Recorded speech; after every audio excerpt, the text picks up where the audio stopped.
আসসালামু আলাইকুম। চুপ থাকার ফজিলত। রাসূল সাল্লাল্লাহু আলাইহি ওয়াসাল্লাম বলেছেন, যে চুপ থেকেছে সে নাজাত পেয়েছে। রাসূল সাল্লাল্লাহু আলাইহি ওয়াসাল্লাম বলেছেন, যে তার জবান ও যৌন জীবনের জামিন হতে পারবে, আমি তার জান্নাতের জামিন হব।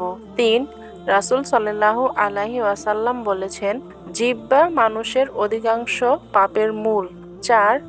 রাসূল সাল্লাল্লাহু আলাইহি ওয়াসাল্লাম বলেছেন, চুপ থাকা একটি ইবাদত। চুপ থাকা হলো আলেমের সৌন্দর্য আর জাহেলের পর্দা। রাসূল সাল্লাল্লাহু আলাইহি ওয়াসাল্লাম বলেছেন, যে চুপ থাকলো সে নাজাত পেল। এক সাহাবী বলেছেন, চুপ থাকার জন্য আমি কখনো লজ্জিত হইনি, বরং কথা বলার কারণে অনেকবার লজ্জিত হয়েছি। হে রব্বুল আলামিন, উক্ত কথাগুলো মাথায় রেখে আমাদের সকলকে নেক আমল করার তৌফিক দান করুন।